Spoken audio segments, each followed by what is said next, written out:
Assalamualaikum warahmatullahi wabarakatuh. Setelah laga tandang timnas di Bahrain, supporter kita menjadi sangat berisik, memanaskan media sosial dan dunia maya. Ini diakibatkan ada dugaan kecurangan dalam pertandingan Bahrain melawan timnas kita. Bahkan AFC juga dipertanyakan netralitasnya, sampai nama FIFA juga terbawa-bawa.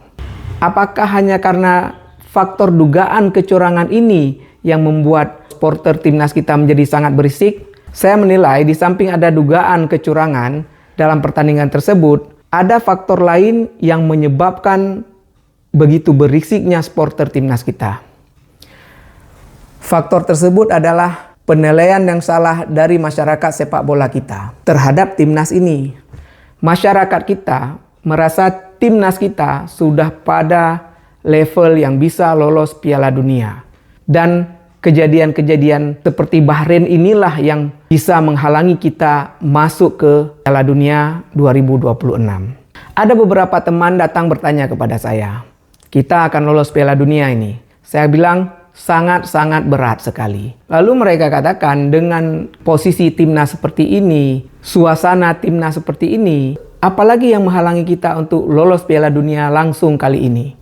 Sampai-sampai mereka menyebut ini kita akan meraih poin penuh dari Cina nanti. Saya katakan melawan Cina kemungkinan besar kita akan kalah. Ini pertandingan tricky.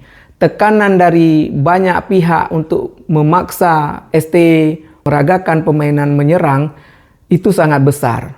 Ada pihak-pihak yang mengatakan bahwa timnas kita terlalu defensif, parkir bus macam-macam. Sehingga pasti ST akan terpancing nanti untuk bermain lebih menyerang. Setelah pertandingan Cina, ST tidak mau terjebak lagi. Jadi ada salah pemikiran, salah penilaian dari masyarakat sepak bola kita tentang kualitas timnas dengan hasil yang telah dicapai. Saya berkali-kali katakan di Facebook, di video yang lalu, bahwa timnas kita masih muda di level ini. Materi pemain timnas kita tidak banyak yang sudah bermain di level yang tinggi seperti ini. Bahkan kebanyakan adalah pilihan kedua di klub.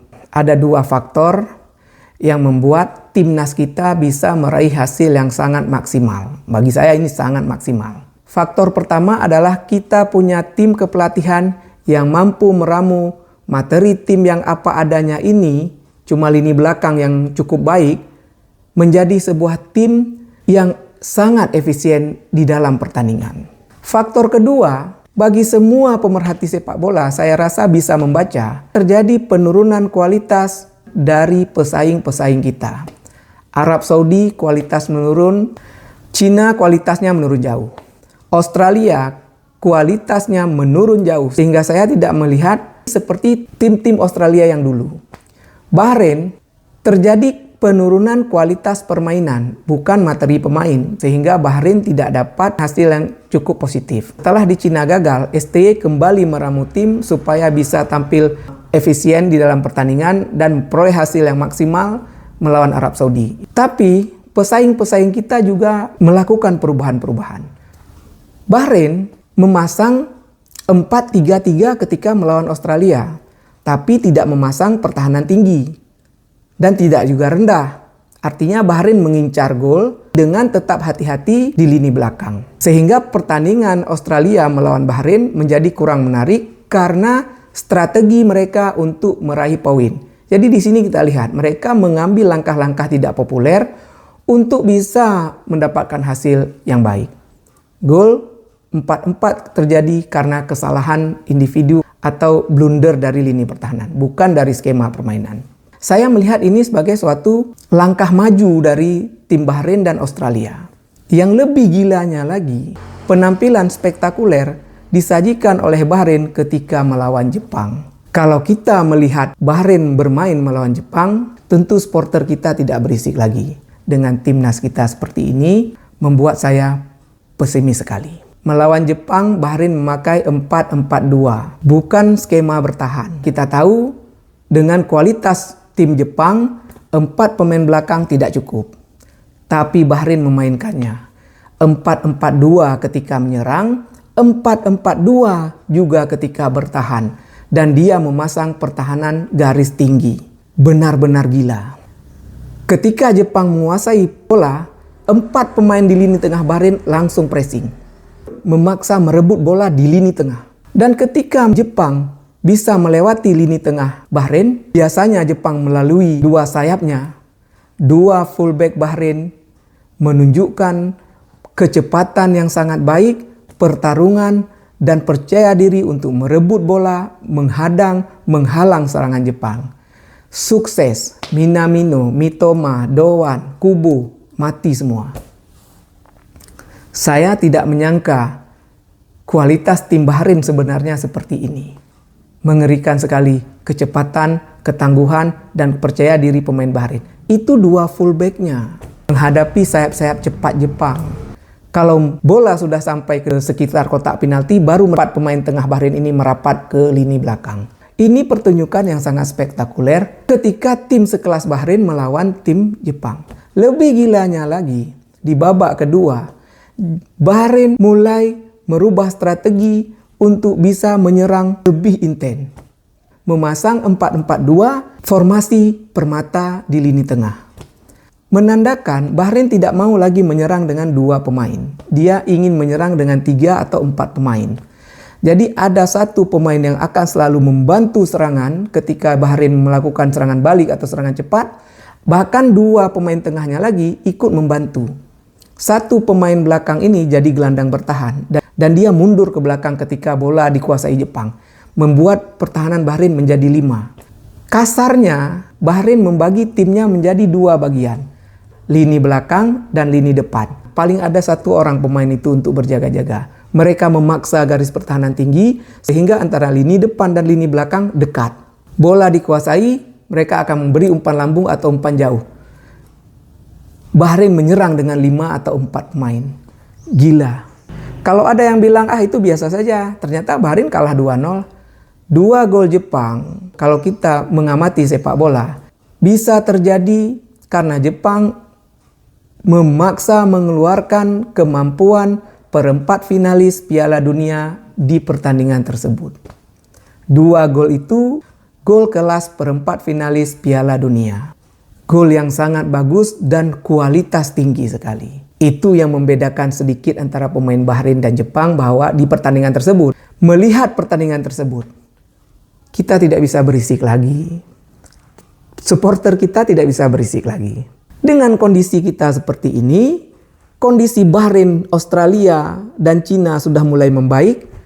Di mana kita? Bagaimana nasib Piala Dunia? Setelah jeda 3 bulan, pesaing-pesaing kita memaksa menambah kecepatan untuk mengejar Piala Dunia. Timnas kita memasang gigi mundur. Kacau balau. Ini karena tidak objektifnya federasi yang mempromosikan Patrick Kluivert. Alasan mereka satu, STY main bertahan, kita harus main menyerang. STY parkir bus, kita harus total football, positioning football. Kan gila dengan materi seperti ini. Nah, apa yang bisa dilakukan oleh Patrick Kluivert sekarang? Mau main total football dengan 4-3-3 lagi? Mau main positioning football? Saya rasa itu akan menjadi langkah yang sangat berbahaya bagi timnas nanti ketika melawan Bahrain. Saran saya, ayo kita adaptasi sedikit permainan dari STY. Karena pergantian pelatih di tengah kompetisi, yang pelatih lamanya sudah membentuk tim sejak lama, kalau kita buang semua, ini akan berbahaya bagi kita. Kondisi seperti ini tidak akan membawa kemajuan bagi tim, bahkan kemunduran. Kecuali tim baru mau mengadaptasi skema strategi dari pelatih lama. Dia dengan modifikasi sesuai dengan selera mereka. Tapi tetap untuk sebuah kompetisi yang sedang berjalan, dan kita tidak bisa merubah strategi dan filosofi tim secara ekstrim.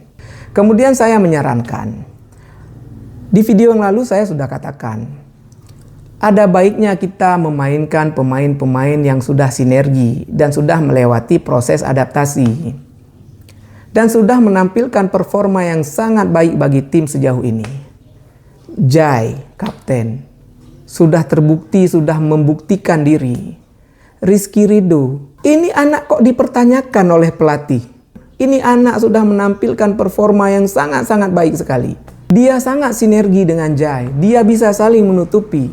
Ketika dia tampil dengan Jai, Rasa nyaman tercipta di lini pertahanan kita. Tapi kenapa kita harus membuang dia mengakomodasi pemain-pemain mahal yang belum bisa melewati proses adaptasi seperti Hilgers dan Dijk.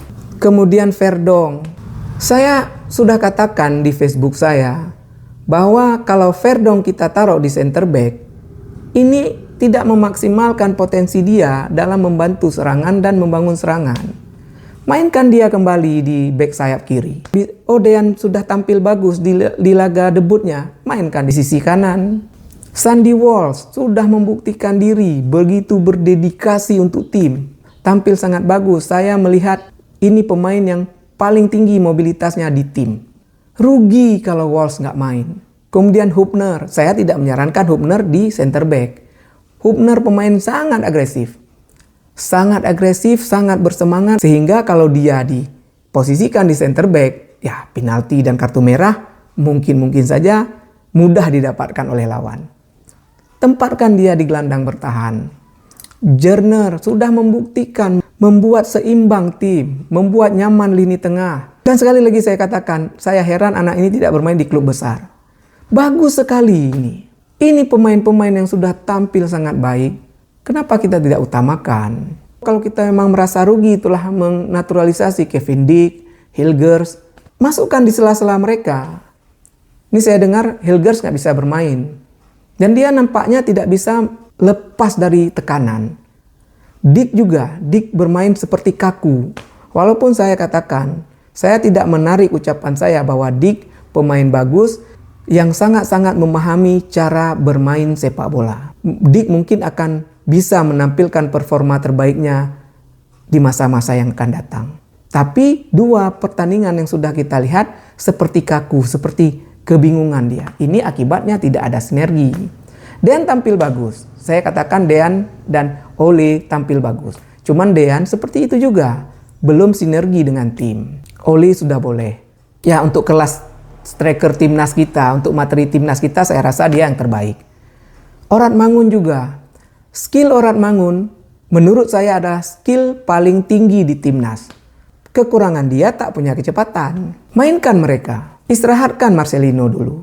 Anak muda ini perlu tempat berkembang. Jangan dipaksa untuk memainkan peran yang tanggung jawabnya besar. Ketika dia dipasang dalam formasi 4-3-3 sebagai salah satu penyerang yang harus membangun serangan ketika melawan Australia, mati, hilang. Dia belum cukup mental untuk membawa tim. Biarkan dia berkembang, beri istirahat, beri dia ruang. Jangan sampai karirnya mati karena dia merasa putus asa, tertekan mental, ataupun bosan. Saya rasa hal-hal seperti itu yang perlu diperhatikan oleh tim kepelatihan kita. Dan saya melihat, tak lama lagi, semua kesalahan akan jatuh kepada Clifford. Sayang juga anak ini. Mudah-mudahan tim kepelatihan bisa meramu strategi dan skema yang terbaik untuk kita tampilkan melawan Bahrain, dan mudah-mudahan kita bisa memperoleh hasil yang maksimal. Assalamualaikum warahmatullahi wabarakatuh.